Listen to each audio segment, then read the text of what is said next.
വിശുദ്ധ മത്തായിയുടെ സുവിശേഷം അധ്യായം 5 13 മുതൽ 16 വരെയുള്ള വാക്കുകൾ. നിങ്ങൾ ഭൂമിയുടെ ഉപ്പാണ്. ഉറകെട്ട് പോയാൽ ഉപ്പിന് എങ്ങനെ വീണ്ടും ഉറ കിട്ടും? പുറത്തേക്ക് വലിച്ചെറിഞ്ഞ് മനുഷ്യരാൽ ചവിട്ടപ്പെടാനല്ലാതെ മറ്റൊന്നിനും അത് കൊള്ളുകയില്ല. നിങ്ങൾ ലോകത്തിൻ്റെ പ്രകാശമാണ്. മലമുകളിൽ പണിതുയർത്തിയ പട്ടണത്തെ മറച്ചു വയ്ക്കുക സാധ്യമല്ല.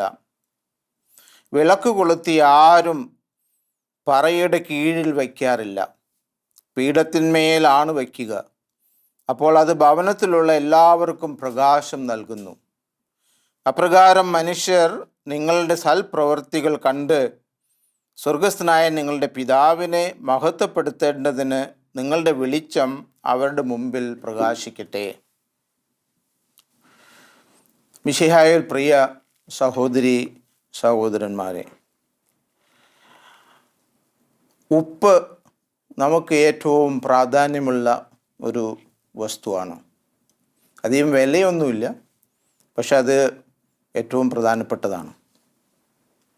ഉപ്പ് വെള്ളത്തിലിട്ടാൽ പെട്ടെന്ന് അത് അലിഞ്ഞു പോകുന്നു, കാണാൻ പറ്റുന്നില്ല, പക്ഷെ അതിൻ്റെ ഫലങ്ങൾ വളരെയധികമാണ്. ഗ്രീക്കുകാരുടെ ഇടയിൽ ഉപ്പിനെ ഡിവൈൻ തെയോൺ എന്ന് പറയുമായിരുന്നു. അത് സ്വർഗത്തിൽ നിന്നുള്ളത് തന്നെ. ഏറ്റവും കൂടുതൽ ഉപ്പ് ദൈവങ്ങൾക്ക് ബലികൾ അർപ്പിക്കുമ്പോൾ ഉപയോഗിച്ചിരുന്നു. അസ്രീക്കാരുടെ ഇടയിൽ അവർ പ്രാധാന്യമായിട്ട് അവരുടെ ഈ ആരാധനാലയങ്ങൾ ഉപയോഗിച്ചുകൊണ്ടിരുന്നൊരു വസ്തുവാണ് ഉപ്പ്. റോമാക്കാർ പറയുമായിരുന്നു, ഈ ലോകത്തിൽ സൂര്യനും ഉപ്പിനേക്കാളും കൂടുതൽ വിലയുള്ളത് ഒന്നുമില്ല. നിൽ യൂറ്റിലൂസ് സോളെ എത്ത് സാലെ. ഇത് രണ്ടും വളരെ പ്രധാനപ്പെട്ട കാര്യങ്ങളാണ്. യഹൂദന്മാരുടെ ഇടയിലും ഉപ്പ് വളരെ പ്രധാനപ്പെട്ടൊരു കാര്യമായിരുന്നു. അതുകൊണ്ട് കർത്താവ് പറയുന്ന ഈ ഭാഷ, നിങ്ങൾ ഭൂമിയുടെ ഉപ്പാണ് എന്ന് പറയുമ്പോൾ അത് അവർക്ക് പെട്ടെന്ന് മനസ്സിലാകുമായിരുന്നു. ലേവിയുടെ പുസ്തകത്തിലും നമ്പേഴ്സ് പുസ്തകത്തിലും പഴയ നിയമത്തിലുമൊക്കെ ഉപ്പിനെപ്പറ്റി പല പ്രാവശ്യം പ്രതിപാദിക്കുന്നുണ്ട്. യേശുവിൻ്റെ കാലത്ത് ചാവുകടലിൽ ഉപ്പ് ഉപയോഗിക്കാറുണ്ട്. ചാവുകടലിൽ പോവുകയാണെങ്കിൽ ഇപ്പോഴും അവിടെ പോയി കുളിക്കുകയാണെങ്കിൽ പ്രത്യേകമായിട്ട് രോഗികൾക്ക് രോഗശാന്തി ഉണ്ടാകും എന്ന് പറയുന്നുണ്ട്. ചാവുകടലിൽ ഉപയോഗിച്ച ഉപ്പ് കൊണ്ടുണ്ടാക്കിയ സോപ്പ് അവിടെ ഇപ്പോഴും വിൽക്കുന്നുണ്ട്. അപ്പോൾ അതുകൊണ്ട് ഉപ്പ് യഹൂദർക്കും വളരെ പ്രധാനപ്പെട്ടൊരു കാര്യമായിരുന്നു. ഞാൻ പ്രേക്ഷിത വേല ചെയ്യുന്ന മേഘാലയത്തിൽ അവിടുത്തെ ഗാരോ വർഗ്ഗക്കാർക്ക് ഉപ്പ് വളരെയധികം പ്രാധാന്യമുള്ളതാണ്. വേറെ ഒന്നുമില്ലെങ്കിലും ദൂരെയുള്ള ചന്തകളിലേക്കൊക്കെ പോയി നടന്നു പോയി അവർ ഉപ്പ് വാങ്ങിച്ചുകൊണ്ട് വരായിരുന്നു. പഴയ കാലത്തൊക്കെ ചായപ്പൊടി ഇല്ലാത്ത സമയത്ത് പോലും പഞ്ചസാര ഇല്ലെങ്കിലും മറ്റ് സാധനങ്ങൾ വാങ്ങിക്കാൻ പറ്റിയില്ലെങ്കിലും ഉപ്പ് വാങ്ങിക്കുമായിരുന്നു. കാരണം ഉപ്പില്ലെങ്കിൽ അവർക്ക് ജീവിക്കാൻ പാടില്ലായിരുന്നു. അപ്പോൾ ആ ഉപ്പിനെ പറ്റിയാണ് കർത്താവ് പറയുന്നത്. എന്താണ് ഈ ഉപ്പിൻ്റെ സവിശേഷതകൾ? ആദ്യമായിട്ട് ഉപ്പ് ശുദ്ധതയുള്ള ഒരു സാധനമാണ്. അതായത് കളറ് തന്നെ വെള്ള, ഏറ്റവും ശുദ്ധതയുള്ള ഒരു സാധനമാണ്. ആ ഉപ്പ് നമ്മളുടെ ജീവിതത്തിലെ ശുദ്ധതയെ കാണിക്കുന്ന ഒരു സാധനമായിട്ട് നമുക്ക് കണക്കാക്കാം. റോമക്കാർ പറഞ്ഞത് എല്ലാ സാധനങ്ങളുടെ ഇടയിൽ ഏറ്റവും ശുദ്ധതയുള്ളത് ഉപ്പാണെന്നുള്ളത്. അതുകൊണ്ടാണ് അവരും ഈ ഉപ്പിനെ ഉപയോഗിക്കുകയും ആരാധിക്കാൻ ഉപയോഗിക്കുകയും ബലി കൊടുക്കുമ്പോൾ ഉപയോഗിക്കുകയൊക്കെ ചെയ്തുകൊണ്ടിരുന്നത്. അപ്പോൾ കർത്താവ് പറയുമ്പോൾ നിങ്ങൾ ഈ ഭൂമിയുടെ ഉപ്പാണ് എന്ന് പറയുമ്പോൾ കർത്താവിൻ്റെ ശിഷ്യന്മാരെല്ലാവരും ഉപ്പിനെ പോലെ ശുദ്ധതയുള്ള ജീവിതം നയിക്കുന്ന ആളുകൾ ആകണമെന്നാണ് ആഗ്രഹിക്കുന്നത്. അത് മറ്റുള്ള കാലത്തെക്കാളൊക്കെ കൂടുതൽ പ്രാധാന്യമുള്ള ഒന്നാണ്. ഇന്ന് നമുക്ക് നമ്മുടെ ജീവിതത്തെപ്പറ്റി നോക്കുകയാണെങ്കിൽ അശുദ്ധതയിലേക്ക് നയിക്കുന്ന എത്രമാനം സാധനങ്ങൾ കാര്യങ്ങൾ നമ്മുടെ സമൂഹത്തിലുണ്ട്. ഇൻ്റർനെറ്റ് കണക്ഷൻ, മൊബൈൽ ഫോൺ, TV-കൾ, പല രീതിയിലുള്ള മീഡിയ ചാനലുകൾ, അതിലൂടെയൊക്കെ ഉപ്പിനെ പോലെയുള്ള ശുദ്ധത നയിക്കാനായിട്ട് നമ്മളെ സഹായിക്കാതെ തന്നെ അശുദ്ധതയിലേക്ക് നയിക്കുന്ന ഒത്തിരി കാര്യങ്ങളുണ്ട്. ഈ മാധ്യമങ്ങളൊക്കെ വളരെ നല്ലതാണ്, പ്രധാനപ്പെട്ട കാര്യങ്ങളാണ്. പക്ഷേ അതിനെ ഉപയോഗിക്കുമ്പോൾ ഇങ്ങനെ അശുദ്ധതയിലേക്ക് പോകാതിരിക്കാനായിട്ട് നമ്മൾ പ്രത്യേകം ശ്രദ്ധിക്കണം. നമ്മുടെ ജീവിതത്തിലും നമ്മുടെ സംസാരത്തിലും നമ്മുടെ പ്രവൃത്തിയിലും പരിശുദ്ധിയുള്ള ആളുകളെപ്പോലെ നമ്മൾ ജീവിക്കാനായിട്ട് ശ്രമിക്കേണ്ടതായിട്ടുണ്ട്. രണ്ടാമതായിട്ട് ഉപ്പിൻ്റെ സവിശേഷത, ഉപ്പ് സാധനങ്ങൾ ചീത്തയാകാതെ സൂക്ഷിക്കുന്ന ഒരു സാധനമാണ്. പണ്ടൊക്കെ നമ്മുടെ വീടുകളിലൊക്കെ ഇറച്ചി വാങ്ങിച്ചാലും മാംസം വാങ്ങിച്ചാലും മീൻ വാങ്ങിച്ചാലും ഒക്കെ ഉപ്പിട്ട് വയ്ക്കുകയാണ്. കാരണം ഉപ്പിട്ട് വെച്ചാൽ അത് ചീത്തയാകുകയില്ല. ഈ ഫ്രീസറും ഫ്രിഡ്ജും അതും ഇതൊക്കെ വരുന്നതിന് മുമ്പ് നമ്മൾ ഏറ്റവും കൂടുതൽ ഉപയോഗിച്ചുകൊണ്ടിരുന്ന ഉപ്പാണ്. അപ്പോൾ ഉപ്പിലിട്ട് വെച്ച സാധനങ്ങൾ, അച്ചാറായാലും മാംസമായാലും മീനായാലും അതൊന്നും നശിച്ചു പോകുന്നില്ല. എന്തിനു പറയണു, മരിച്ചുപോയ ആളുകളുടെ ശവശരീരത്തിൽ പോലും പെട്ടെന്ന് കുഴിച്ചിടാനോ അല്ലെങ്കിൽ ശവസംസ്കാരം നടത്താൻ സാധിച്ചില്ലെങ്കിൽ അതിനകത്ത് ഉപ്പിട്ട് വയ്ക്കുന്ന രീതി പോലും ചില വർഗങ്ങളുടെ ഇടയിൽ ഉണ്ടായിട്ടുണ്ട്. അപ്പോൾ അത് കർത്താവ് പറയുമ്പോൾ നിങ്ങൾ ലോകത്തിൻ്റെ ഉപ്പാണ്, ഭൂമിയുടെ ഉപ്പാണ് എന്ന് പറയുമ്പോൾ കർത്താവിനെ അനുകരിക്കുന്ന എല്ലാവരും ഇങ്ങനെ ഒരു പ്രിസർവേറ്റീവായിട്ട് കാത്തു സൂക്ഷിക്കുന്ന ഒരു രീതിയിൽ ജീവിക്കാനായിട്ട് നമ്മളെ പ്രത്യേകം ക്ഷണിക്കുകയാണ്. ഈ ലോകത്തിൽ എത്രയോ നല്ല കാര്യങ്ങളുണ്ട്, എത്രയോ നല്ല പാരമ്പര്യങ്ങളുണ്ട്. നമ്മുടെ കുടുംബത്തിലും നമ്മുടെ സമൂഹത്തിലും ഒക്കെ നല്ല പാരമ്പര്യങ്ങളുണ്ട്. ഈ പാരമ്പര്യങ്ങളൊക്കെ ചിലപ്പം നഷ്ടപ്പെട്ടുകൊണ്ടിരിക്കുകയാണ്. അപ്പോൾ ഉപ്പിനെ പോലെ ജീവിക്കണമെങ്കിൽ ഈ നല്ല കാര്യങ്ങളൊക്കെ നമ്മൾ കാത്തു സൂക്ഷിക്കുകയും മറ്റുള്ളവരെ പഠിപ്പിക്കുകയും പ്രത്യേകിച്ച് നമ്മുടെ കുടുംബാംഗങ്ങളെയും നമ്മുടെ പിഞ്ചു കുഞ്ഞുങ്ങളെയും കുട്ടികളെയും ഒക്കെ പഠിപ്പിക്കുകയും ചെയ്യാം. ഒന്നും നശിപ്പിക്കാതെ എല്ലാം കാത്തു സൂക്ഷിക്കാനായിട്ട് നമ്മൾ ശ്രമിക്കണം. അതാണ് കർത്താവ് പറയുമ്പോൾ നമുക്ക് മനസ്സിലാക്കേണ്ടതായിട്ടുള്ള ഒരു കാര്യം. മൂന്നാമതായിട്ട് കർത്താവ് നിങ്ങൾ ഭൂമിയിലെ ഉപ്പാണ് എന്ന് പറയുമ്പോൾ ഉപ്പിൻ്റെ വേറൊരു സവിശേഷതയും കൂടി മനസ്സിൽ വയ്ക്കുന്നുണ്ട്. ഉപ്പ് ഒരു ഹീലിംഗ് സാധനമാണ്. മറ്റുള്ളവരെ ശുശ്രൂഷിക്കാൻ ഉപയോഗിക്കുന്നൊരു സാധനം. നമ്മളുടെ ശരീരത്തിലെ വ്രണങ്ങൾ ഉണക്കാൻ ഉപയോഗിക്കുന്നൊരു സാധനം. പണ്ട് കാലത്തൊക്കെ കാല് മുറിഞ്ഞു കഴിഞ്ഞാൽ ഉടനെ നമ്മളുടെ കാലിൽ ഉപ്പ് തേച്ച് വയ്ക്കും, അല്ലെങ്കിൽ തുണി എടുത്തിട്ട് അത് ഉപ്പ് വെള്ളത്തിൽ ഇട്ടിട്ട് നമ്മുടെ കാലിൽ കെട്ടി വയ്ക്കും. ആശുപത്രികളിലൊക്കെ പോകുന്നതിന് മുമ്പ് തന്നെ ആദ്യം ചെയ്തുകൊണ്ടിരുന്ന ശുശ്രൂഷ ഇതാണ്. കാരണം ഈ ഉപ്പ് ഉണ്ടെങ്കിൽ പല കാര്യങ്ങളും നമ്മുടെ രോഗ ശുശ്രൂഷയ്ക്ക് നമുക്ക് ചെയ്യാനായിട്ട് സാധിക്കും. പല്ലുവേദന ഉണ്ടെങ്കിൽ ഉപ്പ് കവിൾക്കൊള്ളുക, ഉപ്പുവെള്ളം കൊണ്ട് മുറിവുകൾ കഴുകുക. അപ്പോൾ അതൊക്കെ ഒരു രോഗശാന്തി നൽകുന്നത് പോലെ നമ്മളെ സഹായിക്കുന്ന ഒന്നാണ്. സമൂഹത്തിൽ ഇത് തന്നെയാണ് സംഭവിക്കുന്നത്. സമൂഹത്തിൽ ഇന്ന് ഒത്തിരി വ്രണങ്ങളുണ്ട്, ഒത്തിരി രോഗങ്ങളുണ്ട്, മനുഷ്യന് നല്ലതല്ലാത്ത ഒത്തിരി കാര്യങ്ങൾ സമൂഹത്തിൽ നടക്കുന്നുണ്ട്. അന്യോന്യം പക, വിദ്വേഷം, തർക്കങ്ങൾ, യുദ്ധങ്ങൾ ഒക്കെ നടക്കുന്ന ഒരു സമൂഹത്തിലാണ് നമ്മൾ ജീവിക്കുന്നത്. ഇപ്പം തന്നെ നമുക്ക് കാണാം, ലോകത്തിൽ ഉക്രൈൻ യുദ്ധം എത്ര നാളായിട്ട് അത് മുന്നോട്ട് പോവുകയാണ്. അതുപോലെ തന്നെ പാലസ്തീൻ, ഹമാസ്, ഇസ്രായേൽ യുദ്ധം, പല ലോകത്തിൻ്റെ ഭാഗങ്ങളിലും ഇതുപോലെ തന്നെ മനുഷ്യരുടെ ഇടയിൽ അങ്ങേയറ്റം പ്രശ്നങ്ങളുണ്ടാകുന്നൊരു സമയത്ത് ക്രിസ്തുവിനെ അനുകരിക്കുന്ന എല്ലാവരും ഉപ്പിനെ പോലെ എല്ലാവർക്കും സമാധാനവും ശാന്തിയും അവരുടെ ജീവിതത്തെ കൂടുതൽ നന്നാക്കാനായിട്ട് ശ്രമിക്കേണ്ട ഒരു സമയമാണ്. അപ്പോൾ അത് നമുക്കെല്ലാവർക്കും ഒരു വലിയ മാതൃകയാണ്. ക്രിസ്ത്യാനിയുടെ ഒരു പ്രധാനപ്പെട്ട ഒരു വിളി മുറിവുകളെ ഉണക്കുക. നല്ല സമാരിയൻ്റെ കഥയിൽ നമ്മളിത് കാണാൻ സാധിക്കുന്നുണ്ട്. വഴിയിൽ കിടക്കുന്ന മുറിവേറ്റപ്പെട്ട മനുഷ്യനെ ശുശ്രൂഷിക്കാൻ വന്ന സമാരിയക്കാരൻ്റെ കഥ.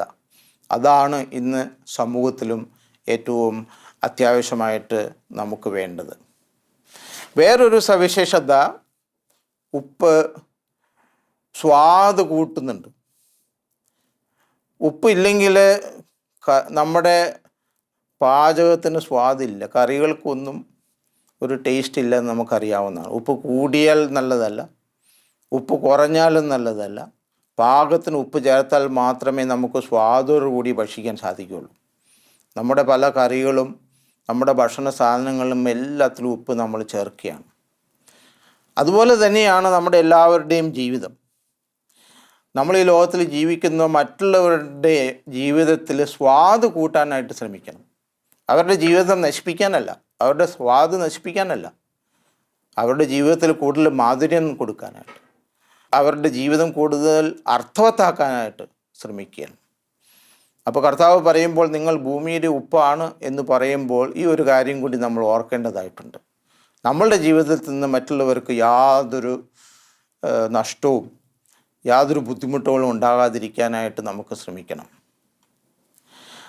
അഞ്ചാമതായിട്ട്, ഉപ്പ് എപ്പോഴും ഒരു ത്യാഗത്തിൻ്റെ കഥയാണ്.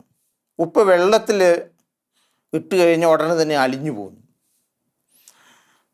അത് സ്വയം നഷ്ടപ്പെട്ടിട്ടാണ് മറ്റുള്ളവർക്ക് സ്വാദ് പകർന്നു കൊടുക്കുന്നത്, സ്വയം നഷ്ടപ്പെട്ടിട്ടാണ് മറ്റുള്ളവർക്ക് ശാന്തത കൊടുക്കുന്നത്, രോഗശാന്തി നൽകുന്നത്. അതുപോലെ തന്നെ ക്രിസ്ത്യാനിയുടെ ജീവിതവും അങ്ങനെയാണ്. സ്വന്തം കാര്യം ചിന്തിക്കാതെ ത്യാഗത്തിലൂടെയുള്ളൊരു ജീവിതം, സ്വയം അലിഞ്ഞ് മറ്റുള്ളവർക്ക് നന്മ ചെയ്യുന്ന ഒരു ജീവിതം, അങ്ങനെ ഒരു ജീവിതം നയിക്കാനാണ് കർത്താവ് നമ്മളോട് പറയുന്നത്. അപ്പോൾ ഒരു ക്രിസ്ത്യാനി എന്ന് പറയുമ്പോൾ ഉപ്പിനെ മാതൃകയായിട്ട് ജീവിക്കുക, മറ്റുള്ളവരുടെ ജീവിതത്തിൽ സ്വാദുണ്ടാക്കുക, ഒരു ശുദ്ധതയുള്ള ജീവിതം നയിക്കുക, മറ്റുള്ളവരുടെ മുറിവുകൾ ഉണക്കുക, നല്ല കാര്യങ്ങൾ കാത്തു സൂക്ഷിക്കുക, ചീത്തയായിട്ടുള്ള പാരമ്പര്യങ്ങൾക്ക് എതിരായിട്ട് പ്രവർത്തിക്കുക.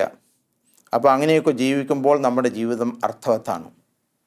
കർത്താവ് വീണ്ടും പറയുന്നുണ്ട്, ഉപ്പ് സ്വാദ് നഷ്ടപ്പെട്ടാൽ, ഉറ നഷ്ടപ്പെട്ടാൽ പുറത്തേക്ക് വലിച്ചെറിഞ്ഞ് മനുഷ്യരാൽ ചവിട്ടപ്പെടാനല്ലാതെ മറ്റൊന്നിനും അത് കൊള്ളുകയില്ല. യഹൂദന്മാരുടെ വീട്ടിൽ ഉപ്പ് ഉപയോഗിച്ചുകൊണ്ടിരുന്നു. അടുക്കളയിലൊക്കെ ഈ ചൂട് ഉണ്ടാകാൻ വേണ്ടി ഈ കല്ലുകളുടെ ഇടയിൽ അവരുടെ അടുക്കളയിൽ പാചകം ചെയ്യുന്ന സ്ഥലത്ത് ഉപ്പിടുമായിരുന്നു. പക്ഷെ കുറേ കഴിയുമ്പോൾ ഉപ്പിൻ്റെ ആ ശക്തി നഷ്ടപ്പെട്ട് കഴിഞ്ഞാൽ ആ ഉപ്പെടുത്തിട്ട് വഴിയിലേക്ക് അവരുടെ വീടിൻ്റെ പുറത്തേക്ക് വലിച്ചെറിയുമായിരുന്നു. അങ്ങനെ വലിച്ചെറിയുമ്പോൾ അതിലൂടെ ആളുകൾ നടന്ന് ആ ഉപ്പിനെ ചവിട്ടി മെതിച്ചാണ് പോകുന്നത്. അതുകൊണ്ടാണ് കർത്താവ് പറയുന്നത്, ഉപ്പിൻ്റെ ഉറ നഷ്ടപ്പെട്ടാൽ അത് വലിച്ചെറിഞ്ഞ് ആളുകളാൽ ചവിട്ടപ്പെടും. ഒരു ക്രിസ്ത്യാനിയുടെ ജീവിതവും അങ്ങനെയാണ്. ഒരു ക്രിസ്ത്യാനി ഒരു ഉപ്പിനെ പോലെ നല്ലൊരു ജീവിതം നയിച്ചില്ലെങ്കിൽ മറ്റുള്ളവരുടെ മുമ്പിൽ ലജ്ജാകരമായിട്ടുള്ള ഒരു ജീവിത രീതിയിൽ ജീവിക്കുമ്പോൾ അത് ചവിട്ടി മെതിക്കപ്പെട്ട ഒരു ജീവിതമായിട്ട് മാറും. നല്ല മാതൃക കൊടുക്കുന്നതിന് പകരമായിട്ട് ഒരു ചീത്ത മാതൃക കൊടുക്കുന്ന ഒരാളായിട്ട് മാറും. കർത്താവ് എല്ലാ ക്രിസ്ത്യാനികളും കർത്താവിനോട് അനുകരിക്കുന്നവരും പറയുന്ന ഇതാണ്, നിങ്ങൾ ഭൂമിയുടെ ഉപ്പും ലോകത്തിൻ്റെ വെളിച്ചവുമാണ്. നമ്മളുടെ ജീവിത രീതി കൊണ്ട്, നമ്മുടെ സൽപ്രവൃത്തികൾ കൊണ്ട് സ്വർഗസ്ഥനായ നമ്മളുടെ പിതാവിനെ മഹത്വപ്പെടുത്തുന്നതോടൊപ്പം തന്നെ നമ്മുടെ സമുദായത്തിലും നമ്മുടെ സഭയിലും നല്ലത് ചെയ്യാൻ നമുക്ക് സാധിക്കട്ടെ. നമ്മുടെ കുടുംബത്തിലും നമ്മുടെ അയൽവക്കത്തിലും സമൂഹത്തിലും നന്മ ചെയ്യാൻ നമുക്ക് സാധിക്കട്ടെ. ഉപ്പിനെ പോലെ തന്നെ വളരെ പ്രധാനപ്പെട്ട ഒന്നാണ് പ്രകാശം. ഞാൻ ജോലി ചെയ്യുന്ന സ്ഥലങ്ങളിലൊക്കെ പണ്ടൊക്കെ അന്ധകാരമായിരിക്കും. വൈകുന്നേരമായി കഴിഞ്ഞ് കഴിഞ്ഞാൽ കറണ്ടില്ല. അപ്പോൾ ആളുകളെല്ലാം വെറുതെ വീടിൻ്റെ പുറത്ത് പോയിട്ട് വെറുതെ കുത്തിയിരിക്കും. കുട്ടികളൊക്കെ പഠിക്കാൻ പറ്റാതെ അവർ വല്ല പാലത്തിൻ്റെ മുകളിലോ റോഡ് സൈഡിലൊക്കെ പോയിരിക്കും. വീടുകളിൽ ഫാൻ ഉപയോഗിക്കാൻ പറ്റാനില്ല, ഭയങ്കര ചൂടായിരിക്കും. അപ്പോൾ എല്ലാവരും വീടിൻ്റെ പുറത്താണ്. മിക്ക ഗ്രാമങ്ങളിലും ഇലക്ട്രിസിറ്റി ഇല്ല. അപ്പോൾ ഈ ഇലക്ട്രിസിറ്റി ഇല്ലാതിരിക്കുമ്പം മെഴുതിരിയൊക്കെ കത്തിച്ച് അല്ലെങ്കിൽ കെരസിൻ പോയോ വാങ്ങിച്ചാണ് അവർ ലൈറ്റ് ഉണ്ടാക്കുന്നത്. അത് കരസ്യം വാങ്ങിച്ചാൽ തന്നെ അത് റേഷൻ കടയിൽ പോയി വാങ്ങിക്കണം. റേഷൻ കടയൊക്കെ ചിലപ്പോൾ 50 കിലോമീറ്ററൊക്കെ ആയിരിക്കും. ഞാൻ തന്നെ ഒരു ബ്രദറായിരുന്ന സമയത്ത് ബസ് കയറി ഒരു 4 മണിക്കൂർ യാത്ര ചെയ്തിട്ടാണ് 5 ലിറ്റർ കരസ്യം വാങ്ങിച്ചിട്ട് വന്നത്. അപ്പോൾ അങ്ങനെ കിട്ടുന്ന കരസ്യനൊക്കെ വളരെ സൂക്ഷിച്ച് ഉപയോഗിക്കണം. പെട്ടെന്ന് തീർന്നു പോയി കഴിഞ്ഞാൽ 1 മാസം അത്രയേ ഉള്ളൂ അതിൻ്റെ റേഷൻ, അത്രയേ ഉള്ളൂ. അപ്പോൾ അങ്ങനെയാണ് ഈ ഗ്രാമവാസികളെല്ലാം ജീവിച്ചുകൊണ്ടിരുന്നത്. അപ്പോൾ അവർക്ക് ഈ കറണ്ട് വന്നു കഴിഞ്ഞപ്പം പിന്നെ ഭയങ്കര സന്തോഷമായി. ഈ കറണ്ട് വന്ന വോൾട്ടേജ് ഇല്ലെങ്കിൽ പോലും എല്ലാവരും കൈയടിച്ച് സ്വീകരിച്ചു. അവരുടെ ഗ്രാമങ്ങളിൽ പല സ്ഥലങ്ങളിലും ഇപ്പം കറണ്ടുണ്ട്. ഈ കറണ്ട് ഉള്ളതുകൊണ്ട്, ലൈറ്റ് ഉള്ളതുകൊണ്ട് കാണാൻ പറ്റുന്നുണ്ട്, വൈകുന്നേരങ്ങളിൽ ഇരുന്ന് പഠിക്കാൻ പറ്റുന്നുണ്ട്, വെളിച്ചമുണ്ട്. ഒത്തിരി ആനകളുള്ള സ്ഥലമാണ്. ഈ ആനകൾ വരുമ്പം ഈ ആനേനെ ഓടിക്കാനായിട്ട് തീയിടുക എന്നുള്ളത് വേറൊരു വഴിയില്ല. തീ ഇട്ട് കഴിഞ്ഞ് കഴിഞ്ഞാൽ ആനകൾ ഓടിപ്പോവും. അല്ലെങ്കിൽ മരത്തിൻ്റെ മുകളിൽ കയറി കുത്തിയിരുന്ന് ഒച്ച ഉണ്ടാക്കണം, അല്ലെങ്കിൽ പാട്ടയും കൊണ്ട് കൊട്ടണം. പക്ഷെ തീയാണ് ഏറ്റവും വലുത്. ഒരിക്കൽ ഞാൻ ജീപ്പിൽ പോണ സമയത്ത് ഒരു ആന പല പ്രാവശ്യം തടഞ്ഞു. ഈ വണ്ടിയുടെ ഫോഗ് ലൈറ്റ് ഇട്ടുകൊണ്ട് മാത്രമാണ് ഈ ആന ഓടിപ്പോയത്. ഫോഗ് ലൈറ്റ് ഓഫ് ചെയ്യുകയാണെങ്കിലോ അല്ലെങ്കിൽ ലൈറ്റ് ഓഫ് ചെയ്യുകയാണെങ്കിൽ പിന്നെ ആന നമ്മളെ ആക്രമിക്കും. അപ്പോൾ അതുകൊണ്ട് പ്രകാശം ഭയങ്കര അത്യാവശ്യമുള്ള സാധനമാണ്. പ്രകാശമില്ലെങ്കിൽ നമുക്ക് ജീവിക്കാൻ പറ്റില്ല. ലൈറ്റ്, കർത്താവ് പറയുന്നത് നിങ്ങൾ ലോകത്തിൻ്റെ പ്രകാശമാണ്. ഈ ലോകത്തിൻ്റെ പ്രകാശമാണെങ്കിൽ അത് മറച്ചു വയ്ക്കാനുള്ളതല്ല. അത് ആ പ്രകാശം മറ്റുള്ളവർ കാണണം. ആ പ്രകാശത്തിൻ്റെ വെളിച്ചം കൊണ്ട് മറ്റുള്ളവരെ നമ്മൾ സംരക്ഷിക്കണം, അവരെ സഹായിക്കണം. അതാണ് കർത്താവ് ഉദ്ദേശിക്കുന്നത്. അന്ധകാരത്തിലൂടെ നടക്കാനല്ല കർത്താവ് നമ്മളെ ക്ഷണിച്ചിരിക്കുന്നത്. ഞാൻ ഈ ലോകത്തിൻ്റെ പ്രകാശമാണ്, എന്നെ അനുകരിക്കുന്നവൻ അന്ധകാരത്തിൽ നടക്കുകയില്ല എന്നാണ് കർത്താവ് പറഞ്ഞിരിക്കുന്നത്. അപ്പോൾ നമ്മൾ ഓരോരുത്തരും ഈ പ്രകാശം മറ്റുള്ളവർക്ക് വെളിച്ചം കൊടുക്കുന്ന ആ രീതിയിൽ ജീവിക്കണം. നമ്മളുടെ പ്രവർത്തനങ്ങൾ കണ്ട് ആരും അന്ധകാരത്തിൽ നടക്കാൻ പാടില്ല. നമ്മളുടെ മാതൃക എപ്പോഴും നല്ലതായിരിക്കും. ചീത്ത മാതൃക കാണിക്കുമ്പോൾ പലപ്പോഴും ആളുകൾ അന്ധകാരത്തിലൂടെ നടക്കുകയുള്ളൂ. അപ്പോൾ ഒരു കുടുംബത്തിലാണെങ്കിൽ മാതാപിതാക്കൾ നല്ല മാതൃക കൊടുക്കണമെന്ന് എപ്പോഴും പഠിപ്പിക്കുന്നത് അതുകൊണ്ടാണ്. അപ്പച്ചനും അമ്മച്ചിയും എന്താണ് ചെയ്യുന്നത് അതാണ് മക്കൾ അനുകരിക്കുന്നത്. സമുദായത്തിലുള്ള നേതാക്കന്മാരും ആത്മീയ ഗുരുക്കളും ഒക്കെ നല്ല മാതൃക കാണിക്കണം എന്ന് പറയുന്നത് കൊണ്ടാണ്. അതെല്ലാം മറ്റുള്ളവർക്ക് കാണാനും അനുകരിക്കാനും പറ്റിയൊരു ജീവിത രീതി ആയിരിക്കണം. അതുപോലെ തന്നെ ഈ ലോകത്തിൽ തന്നെ അന്ധകാരമാണ്. എന്തെല്ലാം സംഭവങ്ങളാണ് ലോകത്തിൽ നടക്കുന്നത്. പാപത്തിൽ ജീവിക്കുന്നവൻ അന്ധകാരത്തിലാണ് ജീവിക്കുന്നത്. പൂർണ്ണമായിട്ട് അന്ധനായിട്ട് ജീവിക്കുന്നവൻ പാപത്തിൽ ജീവിക്കുന്നവനാണ്. ആത്മീയമായ അന്ധതയിലാണ് അവൻ ജീവിക്കുന്നത്. ആ അന്ധത കർത്താവിന് മാത്രമേ മാറ്റാൻ സാധിക്കുകയുള്ളൂ. കർത്താവിനെ അനുകരിക്കുന്നവന് മാത്രമേ അന്ധത മാറ്റി ജീവിക്കാൻ സാധിക്കുകയുള്ളൂ. അവൻ മാത്രമേ മറ്റുള്ളവർക്ക് നല്ല മാതൃക കൊടുക്കാൻ സാധിക്കുകയുള്ളൂ. പിന്നെ പേടിച്ചിട്ട് നമ്മുടെ പ്രവൃത്തികൾ മറ്റുള്ളവർ കാണണ്ട എന്ന് വിചാരിക്കേണ്ട ആവശ്യമില്ല. മറ്റുള്ളവർ എന്തു പറയുമെന്ന് ചിന്തിക്കേണ്ട ആവശ്യമില്ല. മറ്റുള്ളവർ എന്തു വേണമെങ്കിലും പറഞ്ഞോട്ടെ എന്നുള്ളൊരു ചിന്താഗതിയിൽ നമ്മുടെ പ്രവർത്തനങ്ങൾ എപ്പോഴും നല്ല രീതിയിൽ നമ്മൾ മുന്നോട്ട് കൊണ്ടുപോകണം. അപ്പോൾ ആരെയും പേടിക്കേണ്ട ആവശ്യമില്ല. നമ്മൾ ചെയ്യുന്ന പ്രവർത്തനങ്ങളെല്ലാം അന്ധകാരത്തിലല്ല, വെളിച്ചത്തിൽ നടത്തുന്നതാണ്. മറ്റുള്ളവർ കാണുമ്പോൾ ഒന്നും നമുക്ക് ലജ്ജിക്കാനായിട്ടില്ല എന്ന് കാണുമ്പോൾ അത് നമ്മൾ വെളിച്ചത്തിൽ ചെയ്യും. തെറ്റാണ് മനുഷ്യൻ സാധാരണ രാത്രിയിൽ ചെയ്യുന്നത്. കക്കാൻ പോകുന്നവർ സാധാരണ രാത്രി കളവിന് പോകുന്നു. ചീത്ത പ്രവൃത്തികൾ ചെയ്യുന്നത് പലരും രാത്രിയാണ് ചെയ്യുന്നത്. കാരണം മറ്റുള്ളവർ കാണുകയില്ല. വെളിച്ചത്ത് പ്രവർത്തിക്കുന്നവരെല്ലാം നല്ല കാര്യങ്ങൾ പ്രവർത്തിക്കാൻ ശ്രമിക്കും.